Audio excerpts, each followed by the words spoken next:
Mr. President, Dr. Biden, Madam Vice President, Mr. Emhoff, Americans, and the world.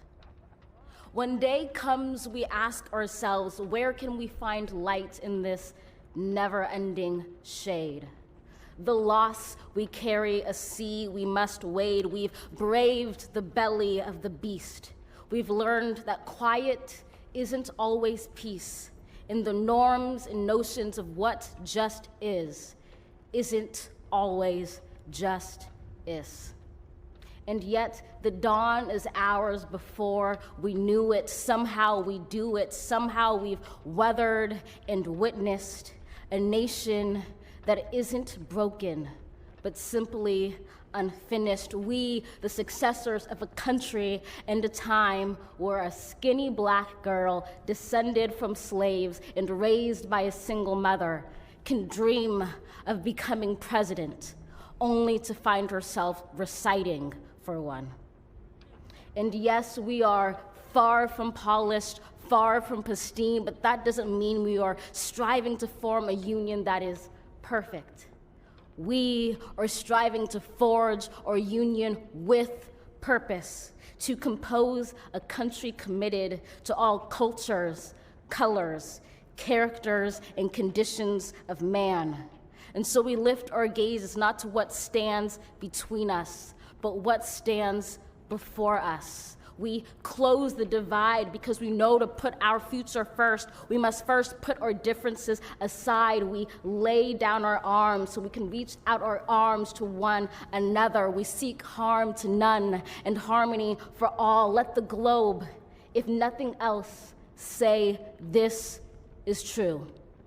That even as we grieved, we grew, that even as we hurt, we hoped, that even as we tired, we tried, that we'll forever be tied together, victorious, not because we will never again know defeat, but because we will never again sow division.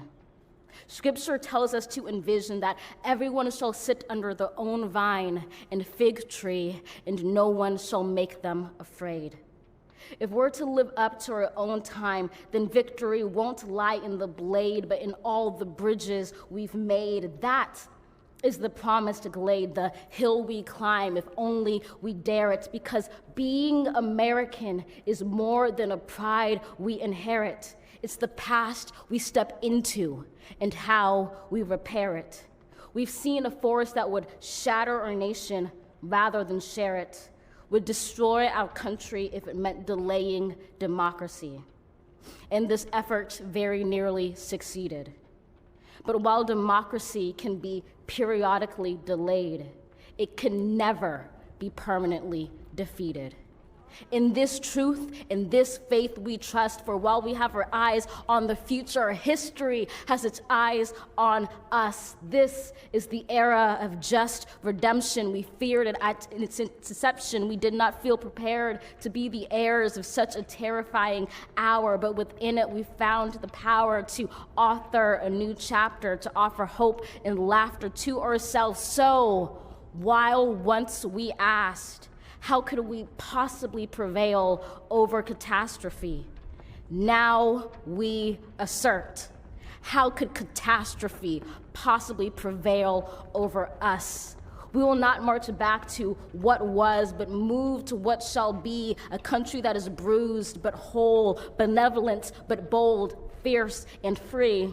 We will not be turned around or interrupted by intimidation, because we know our inaction and inertia will be the inheritance of the next generation. Our blunders become their burdens. But one thing is certain: if we merge mercy with might and might with right, then love becomes our legacy and change our children's birthright.